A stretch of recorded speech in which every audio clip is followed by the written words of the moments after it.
The first proposition I'll ask you to entertain is that there is pleasure in the infliction of suffering. It's not so far fetched given the examples on the Niceguys subreddit.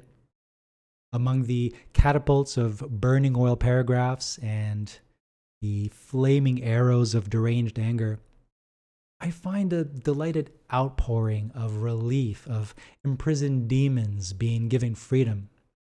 Of course, what distinguishes this as nice guy behavior is that it's done with an air of moral superiority, since it's targeted at subjects who were just a moment before the outburst showered in affection. Now, the conclusion we might be tempted to make is that nice guys are hypocritical, that truly they are heartless wretches who mask their egoistic desires. Surely they could be, but this might be contiguous with being nice itself. Consider Nietzsche's dichotomy of Rome versus Judea. Of course, there's a great deal of complexity that gets trampled upon in making these two concepts opposing forces, but it's nonetheless a useful cartoon for framing nice guy psychology. The Roman Empire had no problem inflicting cruelty. For example, during the First Jewish-Roman War, there would be hundreds of people who would be crucified in a single day, with their corpses devoured by birds and dogs. The revolt in Judea ended with tens of thousands of Jews being executed, often by crucifixion, while Jerusalem was looted and destroyed. It was a clear message to people to know their place, and the casualty counts of all the Jewish-Roman wars range into the millions, with plenty of people winding up as slaves. There were many people who went around claiming divine guidance in their intent to change the tyrannical rule of the empire. Some of them amassed thousands and were prepared to fight, while others fled to the forest, but they all shared a painful death at the hands of the state soldiers. The most familiar to us is the preacher from Nazareth, who was seen as yet another Jewish rebel and prosecuted as such. St. Paul provocatively styled Jesus as the Son of God, the Redeemer who spoke the good news or the gospel, terms which were reserved for the Roman emperor, which is why it's unsurprising that Nero executed Paul. Jesus was the inverted image of the emperor, advocating love of one's enemies, plus care of the sick and poor, rather than excellence, courage, power, and domination.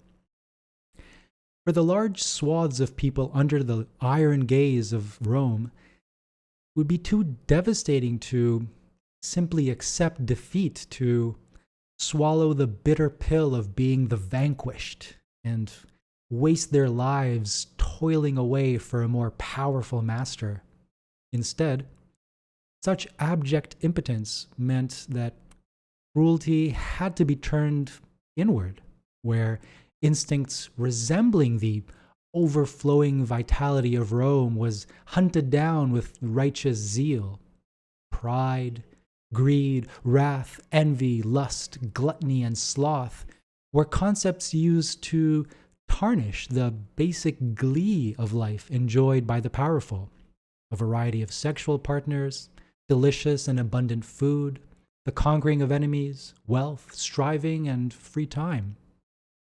This inward turn gave birth to ever greater forms of hatred, with fantasies of another world where enemies would not simply be killed, but where they would undergo the most unimaginable torture for all eternity, their pain literally incalculable. Rare and precious worldly life was transformed into an unimportant smudge in the grand scheme of things, in the vast supernatural battleground where the loser would be rewarded eternally. This type of morality is simply necessary for most people under the rule of an empire and a state generally. States are not formed by equals and with social contracts, but by violence perpetrated by warrior elites and by the mass enslavement of peaceful communities. In the magnificently mannered and unviolent, relatively speaking, 21st century metropolis, I've gone through most of my adult life, maybe all of my adult life, without anything even resembling physical altercation. That's because it's expected that my cruelty will turn inward. I've had plenty of practice in school, that subtle form of cruelty where unruly impulses, perhaps most of all the sexual urges, are molded into something tame and predictable. There's something beautiful about this mass cruelty, a frightful sort of beauty. What comes to mind is the image of soldiers goose-stepping in perfect synchrony, their bodies trim and strong, under perfect control, their uniforms immaculately clean. There are copious benefits in being one of the molded subjects, and these benefits are wildly adored. It's lovely to live day in, day out without some public freakout by people who have fallen through the cracks of the taming process. And to be honest, it's rare that such an about-face towards wildness amounts to much of anything. So much so, in fact, that values like mildness, mediocrity, and servitude tend to constitute modern morality. And those who have been most crushed by life tend to embrace it. But the love of cruelty has a pressure which harangues for satisfaction. I attribute the fantastic success of violent media to the fact that there's a need to relish in cruelty. In my anecdotal observations, there is some disparity in the sexes regarding different flavors of cruelty. For men, I see the attraction in, say, the purified and direct violence of the UFC, whereas for women, it's the bracing and chilling true crime documentaries, which have more of an indirect proximity to the love of cruelty. My own flavor is that of Grand Theft Auto, where massacres are turned into gleeful jamborees. Among this invisible carnival of ugly demons alternately being caged and let loose, there's a strange phenomenon brewing which we could see in the fight of Judea against Rome. That showdown gave rise to the disciple of love, the effusive outpourings of love, peace, generosity, forgiveness. Yet it also gave birth to the apocalypse, a psychedelic orgy of vindictive but righteous cruelty, death, destruction, and mayhem. This is because the festering hatred of the impotent gave a much greater depth to the human soul, allowing it to reach new heights of love. Now, to fit the nice guy into this picture, perhaps through physiology or some wayward life experiences, the will of a nice guy was weakened dramatically, then finally shattered by the cruelty of education and socialization, to such a degree that their will has a distinctly negative character, one of sacrifice. Therefore, the nice guy takes the morality of the defeated loser, that of someone who is helpful, useful, and kind. It is through these self-abasements that a sense of strength and superiority is finally achieved, however indirectly. With the revitalized storm of energy provided by a beautiful woman, the nice guy is given strength to perform whatever actions are necessary to demonstrate their ability for moral purity. And, for their morality, that means their ability to increase inner cruelty, to abolish pride, lust, and greed. Mind you, the woman must offer herself, since the nice guy needs to circumvent the perceived ugliness of taking ownership and pride in their own instinct of lust, as this has been the essence of their moral education. Indeed, the degree to which they are willing to be commanded is seen as proportional to the expected reward. And this willingness is real. The nice guy is truly ready to perform whatever selfless actions are necessary for the benefit of the woman, feeling joyful all the while. But the woman does not seem to care. Worse still, he is rejected. His inner torment counts for nothing, and his final victory of self-sacrifice is seen as creepy. that most corrosive of epithets which instantly dissolves esteem. Then comes the wrath of the vanquished against the Roman master. There is no word harsh enough for such an evil, read powerful, master, and no punishment severe enough. Maybe the nice guy won't want her to burn in hell for all eternity, but maybe her entire gender will be condemned by words that seek to draw psychic blood. Therefore, we aren't really talking about hypocrisy so much as the understandable and unfortunate psychological development of the weak-willed. The spectacle of watching this happen is entertaining, but the hands of the spectators aren't so clean. After all, laughing at the nice guy gives pleasure via insult and humiliation, although this cruelty is automatically justified by their morally suspect position. The Nice Guys subreddit describes its targets as man-children, douches, spineless, pathetic people. I imagine a fabulously dressed aristocrat spitting on a dirty peasant in rags. But if we were to become bloodhounds of cruelty, our noses would be overwhelmed by the fog of its scent. It always comes with a cloak of disavowal because it must be disavowed in order to not constantly interfere with everyday life.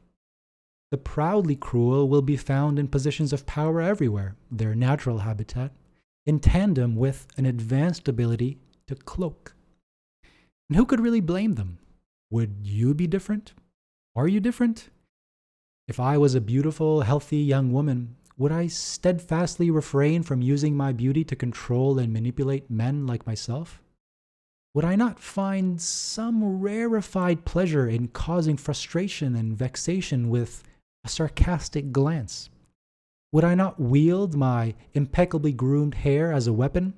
Well, maybe I would think twice depending on where I am.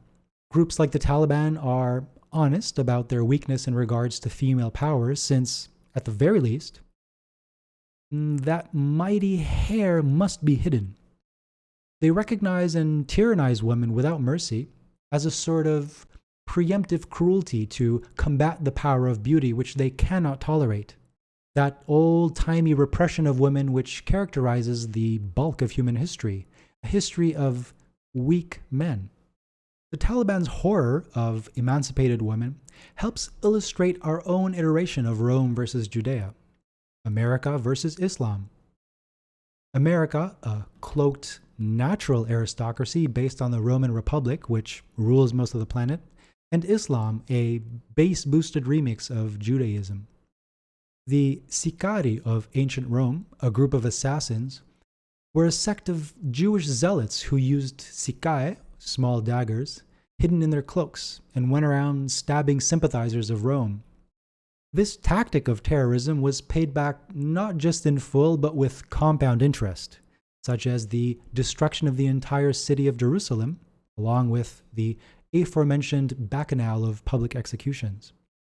Radical Islamic sects have decided to use terrorism in dealing with empires, the ultimate masters of terror, but in doing so they have awakened the beast. Entire countries now lay in ruin due to American wrath.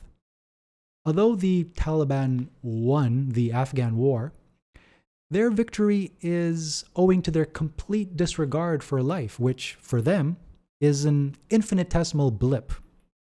Out of this life-hating perspective grows a nearly supernatural endurance, as they have nothing to lose since worldly life is essentially corrupt.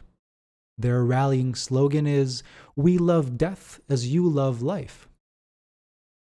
Radical Islamic sects, which traffic principally in violence, are the extreme versions of incels and nice guys, and, appropriately, also attract weak, alienated men who have sacrificed their will to no effect, even to detrimental effect. These men are finally given the opportunity to engage in divinely sanctioned murder of the empire's representatives, civilians or otherwise, in a no-holds-barred frenzy of, in their eyes, justified cruelty. I'm reminded of that Star Wars meme which cleverly shifts the common perception of the plot. The story of an orphan boy who becomes radicalized after a military strike kills his family, He's indoctrinated into an ancient religion, joins a band of rebel insurgents, and carries out a terrorist attack, killing 300,000 people. But the fantasy of flaunting my beauty would also be open to reprisal on a more mundane level. Listening in to the Healthy Gamer GG therapy sessions featuring female Twitch streamers, it seems the vicious attacks of the impotent have successfully torn down these avatars of beauty. After all, to have an intimate window into the life of someone whose mere appearance is a source of great sensual pleasure, and to see them happy? This is obscene for the weak who have internalized their suffering as a virtue and wish to have the world stepping in line with them. To fly in the face of this is essentially evil, hence their feeling of justified cruelty towards these streamers. And even when the young and beautiful evince suffering, the weak chastise them for daring to step on their territory. I see comments which outrageously ask how the privileged can dare suggest they've tasted true suffering. They have the audacity to encroach on the kingdom of the weak. Surely, such crude markers as beauty and youth aren't really that important anyway, and people can be happy alone or in relationships just as they are. There are plenty of people from both sexes who are tormented by loneliness, desperate for companionship, and they will do what it takes to patch over this festering psychological wound, sometimes healing both parties marvelously. There's lots of hope for losers, even if that hope might come in cases consisting of a mutual drowning. But to give the nice guys their due, I would point out that small differences in physiology can count for a lot. Empirical studies which examine the link between intelligence and height found that bishops tend to be taller than preachers in small towns, sales managers are taller than salesmen, white-collar workers are taller than blue-collar workers. In one study, they found a 1-inch increase in height might boost weekly earnings up to 3%, and the authors try to suggest that being taller has a positive effect on cognitive ability. Now, the overall correlation coefficient between intelligence and height is 0.2, which is to say, it's kinda something. But despite it not being a huge correlation, it's still silly to scold women for being picky about height, one of the most tiresome refrains of nice guys.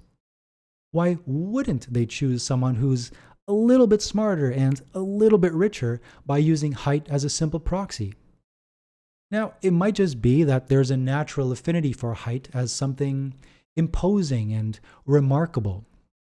The assumption being that greatness of size translates to greatness of character. This brings me to the most radioactive of all disavowed cruelty, eugenics. Is there any doubt to the fact that eugenics is alive and well? The process of mating is one of selection, of ranking, of casting away the unwanted. This process is most effectively cloaked in a pastel pink fabric of mystery, chance, and subjectivity, so as to highlight every ancillary factor aside from its main brutality. What is more tyrannically selfish than a new couple in love who treat the entire world as a stage dressing for their escapade, who parade their happiness like conquistadors strolling in front of the miserable mines of Peru? This gives more fuel to the fire of the nice guy, who imagines that he deserves sex, since the mystery of love is supposed to be a democratic one.